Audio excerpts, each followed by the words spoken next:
What's going on, everyone? It's Greg back with some MIR M news, and we have quite a bit of news right now. Before we get into going over the webpage that has went up, I want to go ahead and go over the airdrop. So I will have the link in the description and in the first comment. But if you look down here, there are going to be two airdrops for the community. The first airdrop is started on November 3rd and it's going through December 12th. The second will be after the launch, and it looks like it's through Reflect, which is on the Wemix system. So that should be interesting. By the way, the first one is going on now. If you come over to the Gleam page, you basically have a few tasks you gotta do. People should be fairly familiar with this. So like I said, the link will be in the description and in the first pinned comment. So let's go ahead and go over MIR M. Now, we've talked about MIR M before. This is the sequel to MIR4, and they are kind of interconnecting the economies. It is definitely play to earn. So, same concept, but you gotta think they took all the knowledge from MIR4 and improved upon it. So let's read some of the details, see what we can interpret, and where we might still have some questions. One thing I will go ahead and tell you is that this is going to be a little bit different feel. Probably a little more Diablo-esque, a little bit like Lost Ark. Essentially, you're not going to be able to rotate the camera. Camera's fixed, but you can still use WASD to move. I am playing the Korean version a little bit, and it's not too bad. I might try to post a video on that in the next few days. So, pre-registration rewards, go ahead and get signed up. Make sure you get your pre-registration rewards. And looks like this is going to be the same. I guess this is in case you register or you use the PC client, and these are so you can get your stuff on Google Play or App Store. Now, the big thing, the token. So now we're going to have Dogma, or Drone first and foremost. Drone is essentially going to be the same as Draco, and so that's how they equate it. Then we have Dogma, which I kind of liken it more to Hydra, but it's a little bit different because you actually need Hydra and Drone, and you basically merge the two together to create Dogma. So just like Hydra used Septeria and Darksteel, now you need for Dogma, Drone, and Hydra. This is where they tie together the economies of the two games, which is just pretty interesting if you ask me. Then we have where they talk about this being a I don't know if I say DAO or just DAO, and a DAO is basically a self-supporting environment, whereas there's no central power over the game. So they are trying to give more power to the players. You see here, developers, they are there to ensure enjoyable content, stable service, provide transparent plans and clear roadmaps, and distribute Dogma fairly and burn Dogma by utilizing a portion of the profit. They kind of did this with Hydra and Draco, so it seems like they'll be ready to do that again. Players play the game, farm characters by playing the game, and use the market. I didn't quite understand this statement, so I don't know. I think the whole multi-account thing will come back into play, but hopefully they are going to have more safeguards in place to like really prevent like the multi-boxing and stuff. But I feel like they've learned a lot with MIR4, and they will put that knowledge to good use. Stake produced Darksteel, the divine staking to burn it. Again, I'm not sure exactly how that's going to work. If Darksteel is going to be a little bit more flexible in this in MIR M, but that's what it sounds like. Investors can purchase Dogma from decks. All this stuff existed. Contribute to DAO by applying Dogma to the pool, swap, and lending. This is really getting more into tokenomics, and maybe going a little bit further than what we had with MIR4. Earn profits through LP rewards and Dogma. Governing players. So here, this is some interesting stuff. Obtain the rights to exercise some authority over the server through Dogma staking. Purchase Dogma from Divine Staking Rewards and currently in circulation. Contribute to DAO by Dogma lockup through staking. Now, there's another detail on this we'll look at in a minute. Easy to earn. So here's like a little how to interconnection. So definitely looking at having NFTs. So is it going to be character NFTs again? I'm not sure. Not sure how long it's going to be before we actually have them. But either way, you can see we got Darksteel to a Darksteel chest. So it seems like instead of converting Darksteel directly, You're going to create a dark steel chest.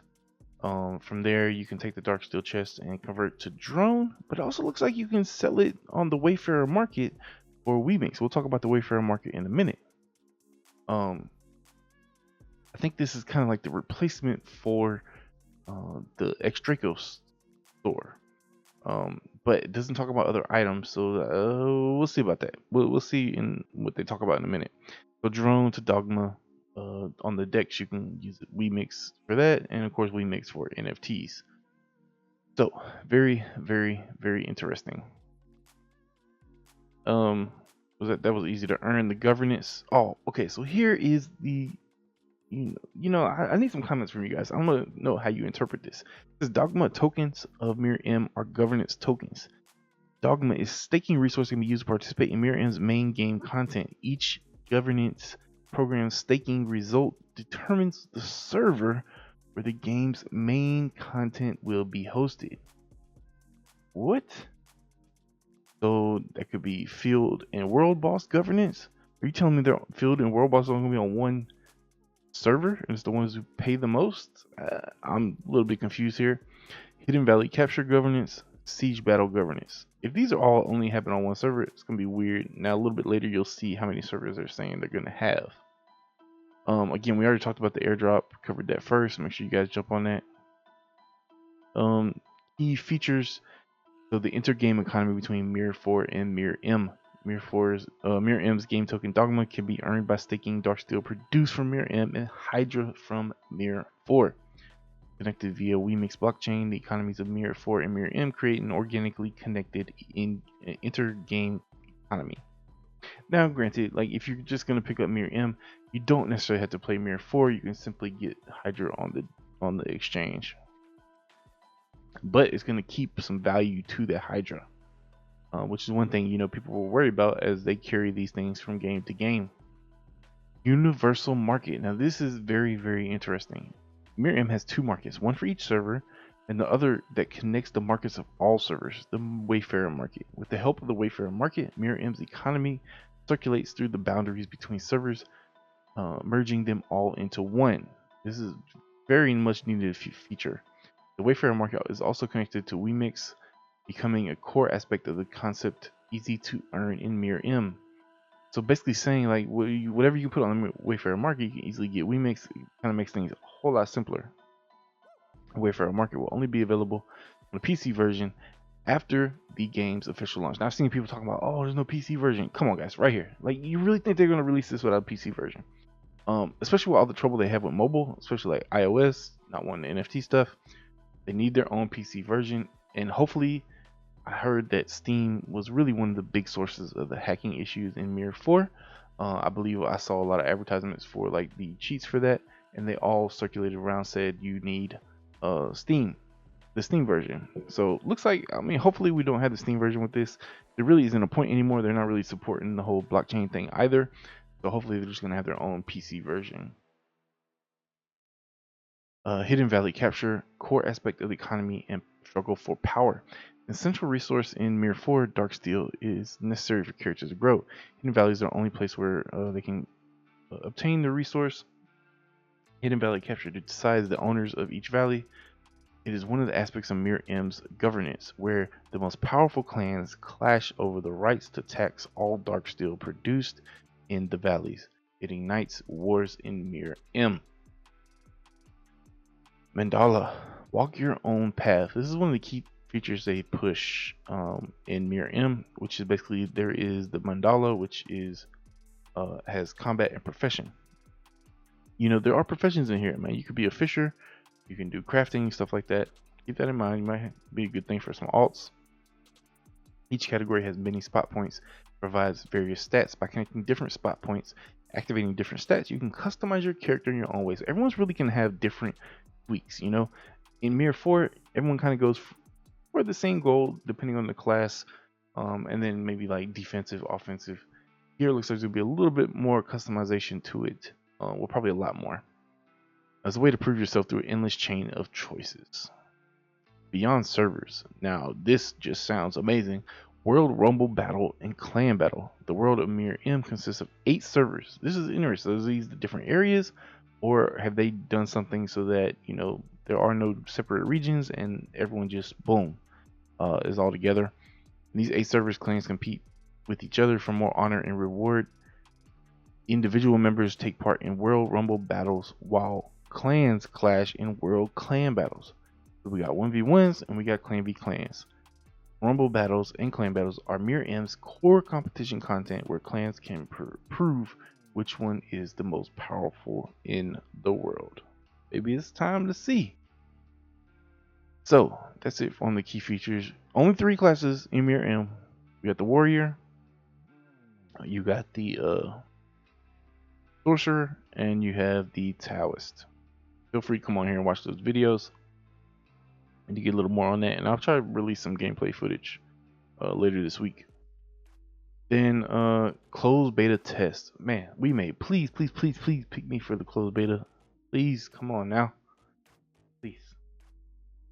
Anyway, to take part of the closed beta test, largest P2E MMORPG, official sequel to MIR4.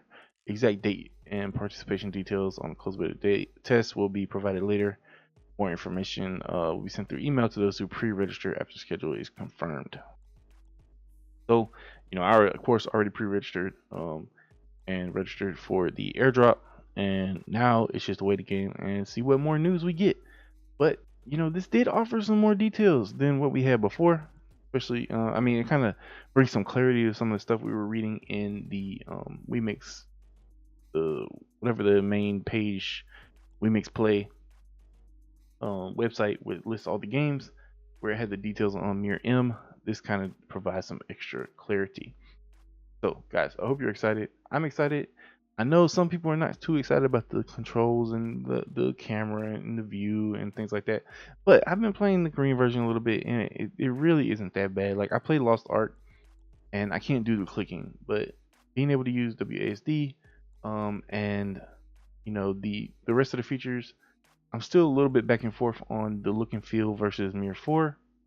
It has things that look absolutely amazing and beautiful, and then there's parts that are like, this seems a little dated.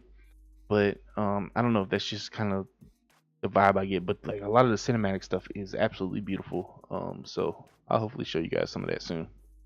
If you have any questions, let me know down in the comments. Let me know what you guys think. Let me know if you enter the airdrop event. And guys, as usual, if you're enjoying the content, make sure you hit that like button. You're not subscribed, you hit the subscribe button, turn those notifications on. I'll catch you in the next video.